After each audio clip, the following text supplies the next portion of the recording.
part that we are going to talk now is a bit shorter, and it's about the plant fossils and the morphological characters.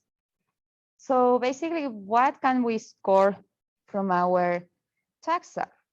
So we can score anything, basically. We can score the exomorphology, also the habits sometimes, even chemistry, anatomy, and these characters that we are scoring can be discrete or continuous. So categorical or quantitative. And what happened, we are using a previously published matrix. Can we just use it and do the analysis from there? What do you think? There was there is a published matrix of our study group. We have one new fossil that we want to use to place and estimate new versions time. So are we going to use just that matrix as it is?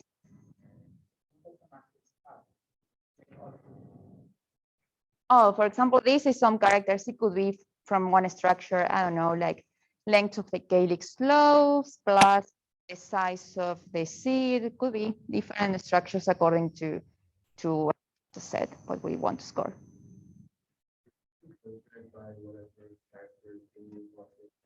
Sorry? You have to filter it by whatever fossil. Yeah. Yes, you have to filter, but it's not only that, because you need to check how the are called. Sometimes there are different scoring techniques that we can agree or not, and there are several practices that we are going to see about how do we score the different structures and morphological characters. So, as you were saying, is our fossil included in the data set, and these fossils contains the characters that actually are already scored. We need to add some new characters, remove others. It's several questions that we have to make before using these previously published matrices. So, and something to remind you that you probably already know is about homology. So the morphological data is totally linked to the concept of homology, and especially to score the different characters.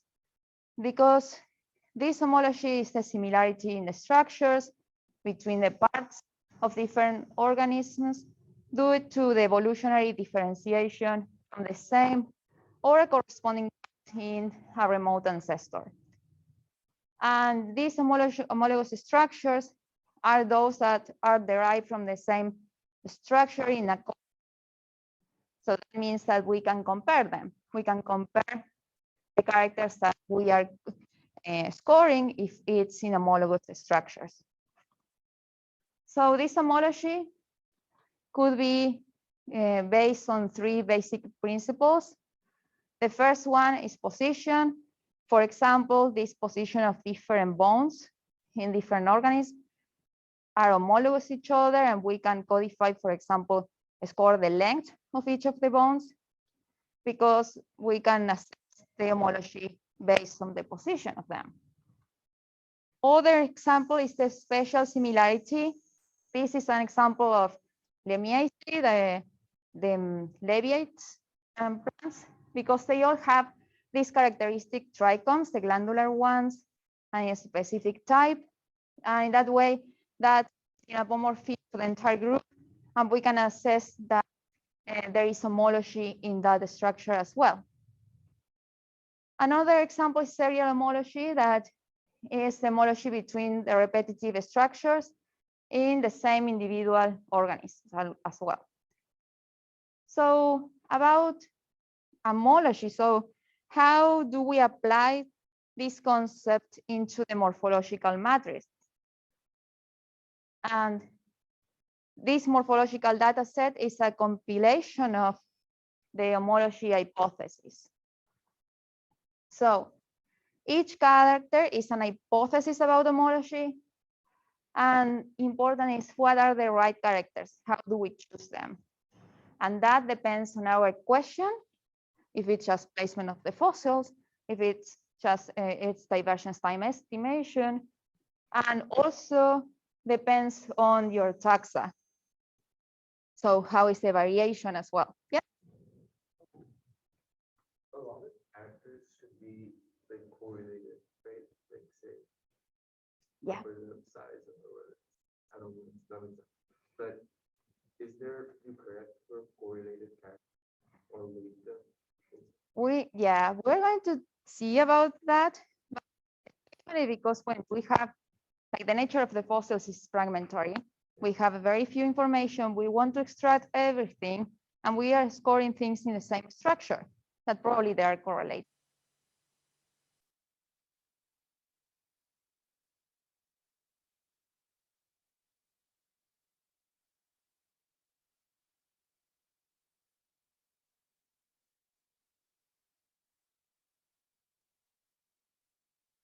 And actually, about the scoring of characters, there is more than one right way to do it. But there are good practices that we're going to see. So coding these discrete characters. This is what actually you were saying, that these characters should be independent of one another. And the character state should be transformations of one another. So the transformations, it's good, it's easy to follow, but actually that the character should be independent is a bit of, sometimes we violate that, that part. And something interesting as well is that this larger morphological data is not just an improvement because of their size, and actually the quality of the characters we are scoring is the important part. And the character matrix construction and coding are the key for the cladistic outcomes. So an example that is quite classic of Madison in 1993, and you can see also some extension of this in the workshop that I was mentioned before, is that, for example, we can assess the scoring of this as absent present coding. So the characters are basically if there is or not a tail, and if the tail when it's present is red or blue. Okay. So we can score this as blue tail, absent of present, red tail, absent of present. But there is a problem in this. What do you think is the problem there, that scoring? Hmm? Yeah, that's something else. But if we're just scoring just as an example about the scoring characters, I'm not considering the fossils here. So, yeah, I think the reserve, that doesn't necessarily mean that it was absent.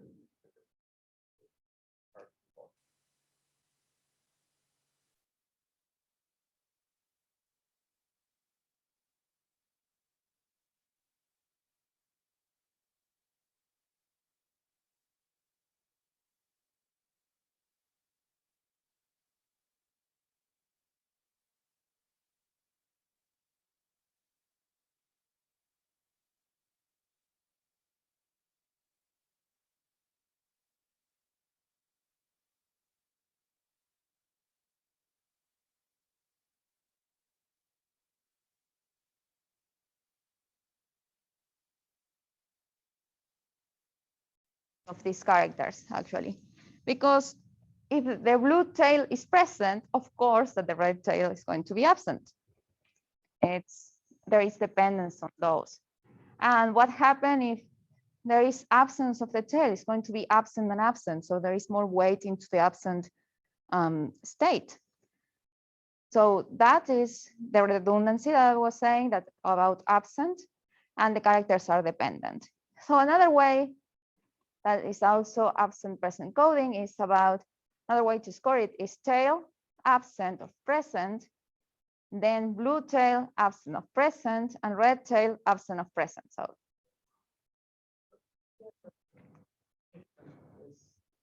straightforward, but there might be other cases where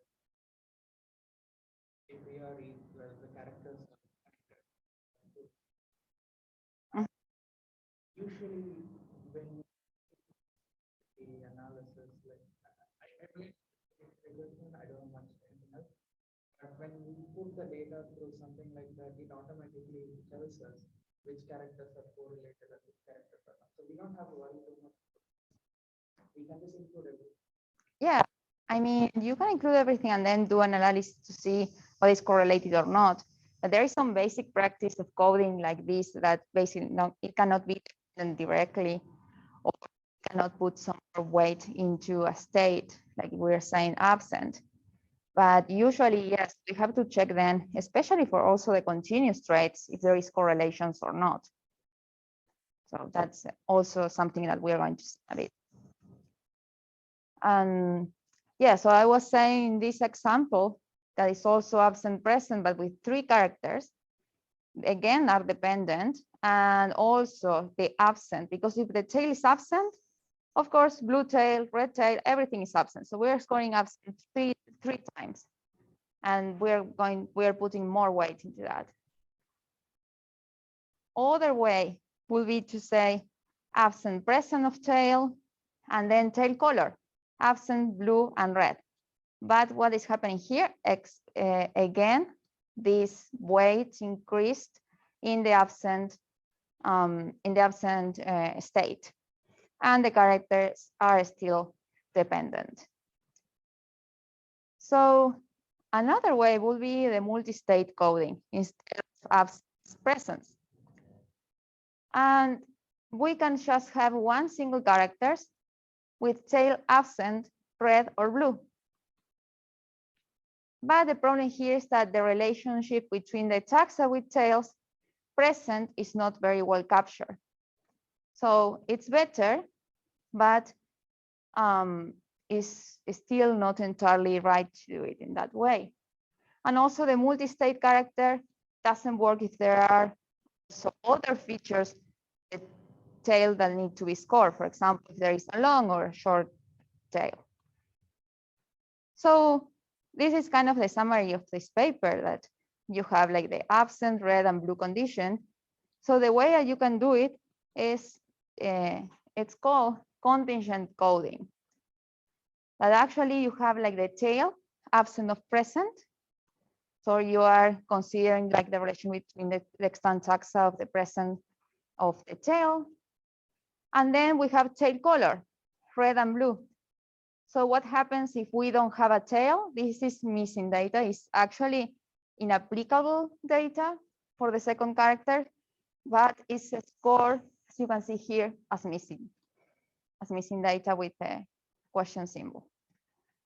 So this will be, you can see how a simple character could be scored in many different ways, and how do we have to be very careful about the way that we score to not fall into some bad practices or dependency between characters. So both contingent and multi-state character constructions are preferable to presence absence constructions. And also the current practice or recommendation is to use encoding. There are other problematic character constructions. Like for example, we can see compound character coding. As you can see, different traits, like the color is together with if it's short or long the tail. Also, for example, the compound composite character state coding with combinations of colors, conjunction coding, like red, blue, red, and blue. So there is several problems about several different ways to score this, and the problems arise then when you have your analysis and you're putting more noise into analysis according to the way that you are scoring. So do coding practices matter?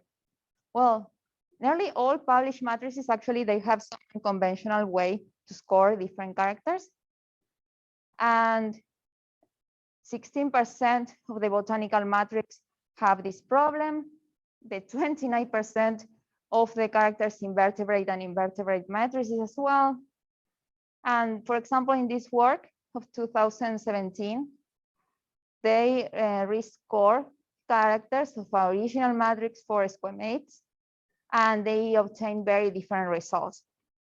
So what means this is that our scoring practices matter for our results, and keeping in mind also the homologies. So the focus coding, so something interesting is if we are scoring characters for the organism or for individual fossils, and that depends on your question.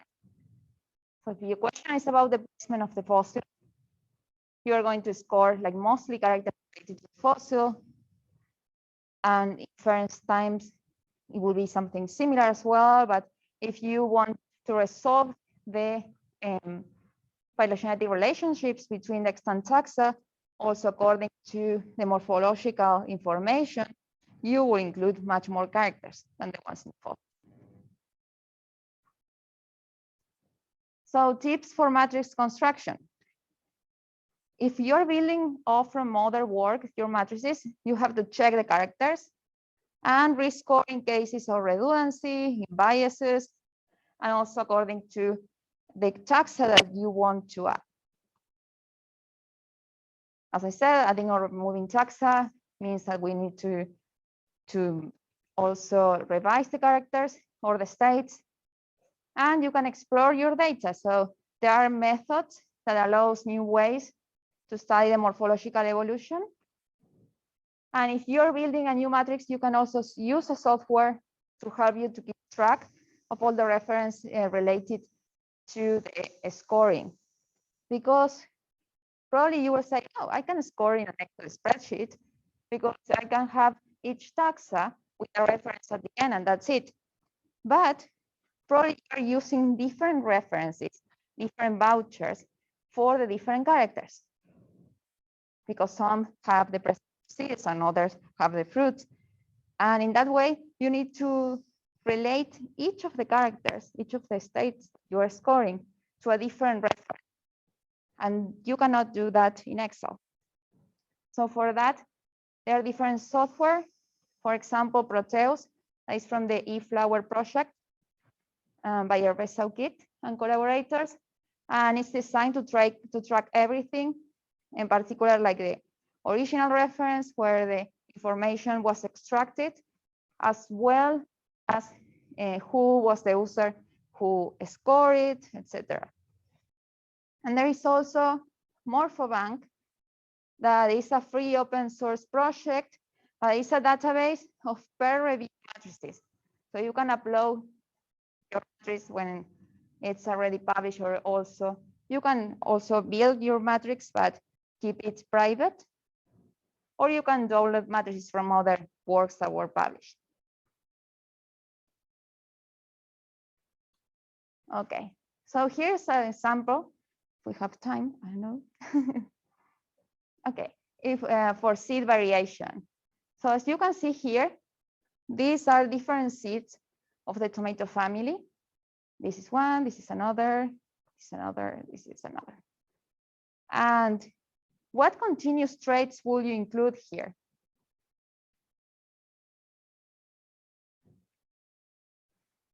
Because Red Bayes allows continuous traits, by the way. Yeah. So that could be something like the length and the width of the seeds. But will you actually include both characters as they are, like length and width in the analysis? Yeah, like you will include length and width or something. Because probably if the length is higher, sometimes like most of it, the width is going to be larger as well. So it could be very correlated. So a ratio will resolve that. So something an example. And for example, if you see here the different embryo shapes, what states will you include for that character?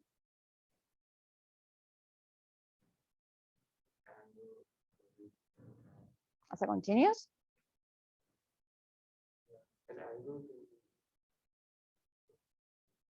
Mm-hmm.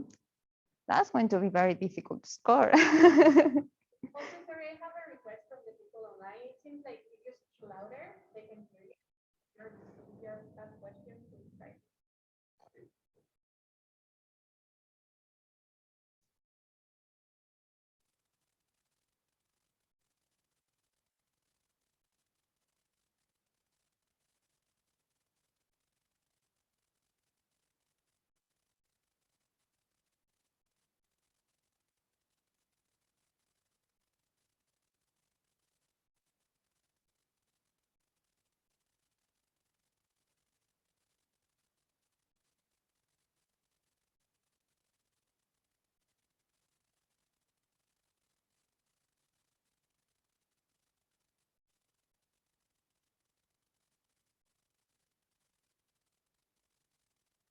of a very light angle. Or we can have the ones that are curved but not overlapping, and others that are overlapping, so we call it circinate. So that will be a way to have the three different states of that. But sometimes it's difficult to have like the limits between one state to another. There are transformation of each to another, but it's difficult to have the limit to score. And that takes practice, and you're scoring like from with multiple users. Like we in Solanacy, it's 1,500 species. So it's a big challenge, and we are multiple people scoring characters. So we have tutorials to score them in the same way, and we do incongruence, and yeah, in like incongruent tests sometimes to score like the same taxa and see if someone is scoring in a different way, and the test those. So yeah. Scored as a one continuous thing, right? Because the length of the embryo versus the space within the cell. So the longer the embryo gets, it has to hold in on itself. Spider.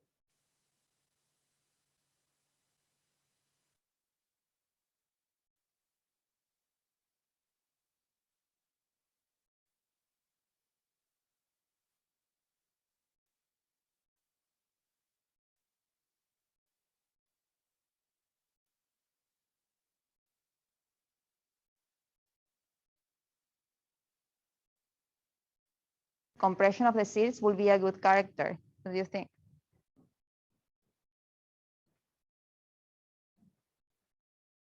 If you get those seeds from identical situations and seeds compress and some seeds do not, then that some construct the fields from which they were formed.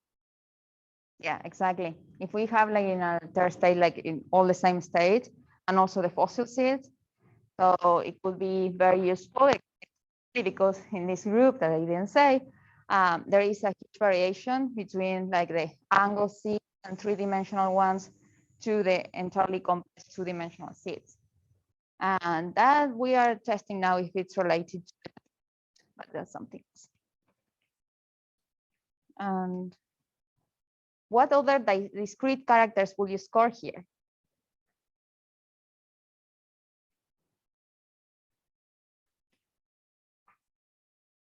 Place you in the situation that your fossils are on. It's kind of, you have to extract everything you can. So whether it has a keyword or not. What? Whether it has like a keyword Mm-hmm. or not. Yep, that's one of the characters. I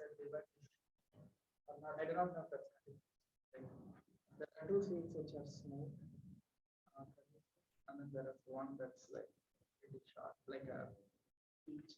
It's something which is like a something. Yeah.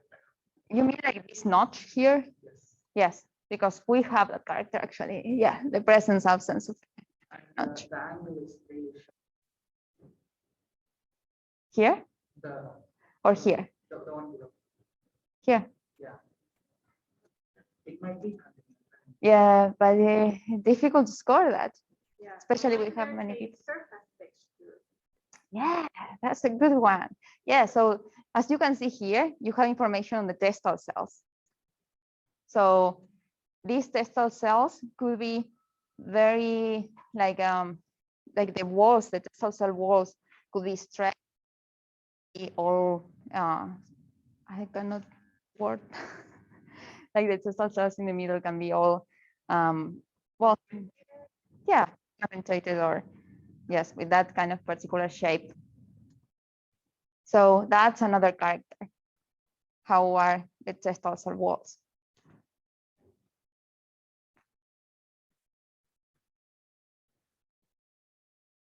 We only compare to video species, or can we also, do we have enough information in the fossil to compare variation within the species itself? Sorry, repeat that. Okay, what I'm trying to ask is, there is differences between, let's say, two different species. Mhm.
And I think that's it. Yeah, so questions on this part?